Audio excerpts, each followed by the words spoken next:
Tregtonin fishek zjarri arrestojnë 3 pronar marketesh, policia apel qytetarëve mos përdorni lëndë piroteknike.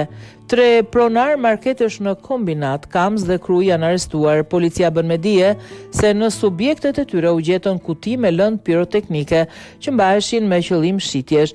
Policia e Tiranës apelon sërish për gjithë qytetarët të mos përdorin dhe të tregtojnë lëndë piroteknike në kundërshtim me rregullat dhe kriteret e përcaktuara, pasi kjo veprimtari me rrezik për jetën dhe shëndetin e tyre ndëshkohet konform ligjit. Njoftimi si rezultati kontrolleve intensive që po kryen përdit në kuadër të planit operacional Fireworks në subjekte që mund të tregtojnë pa autorizim lëndë piroteknike, veprimtari e cila rrezikon shëndetin e qytetarëve. Shërbimet e policisë së Tiranës evidentuan 3 markete në këtë paligjshmëri.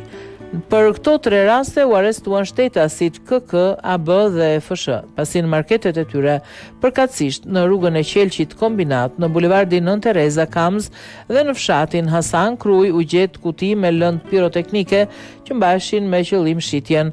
Ndërkohë, nga specialistët e komisariatit policisë nr. 4 u proceduan penalisht shtetasi e B 21 vjeç, si dhe u shpall në kërkim policor shtetasi e P 20 vjeç në rrugën Aleksandër Mojsiu gjatë kontrollit ushtruar në automjetin me drejtues shtetasin e B. U konstatua një sasi e konsiderueshme fishek zjarresh, të cilat dyshohet se janë porositur nga shtetasi e P.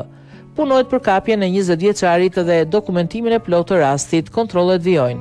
Materialet proceduriale u referuan prokurorisë së Tiranës për veprime të mëtejshme. Policia e Tiranës apelon sërish për të gjithë qytetarët që të mos përdorin dhe tregtojnë lëndë piroteknike në kundërshtim me rregullat dhe kriteret e përcaktuara, pasi kjo veprimtari me rrezik për jetën dhe shëndetin e tyre ndëshkohet me konform ligjit.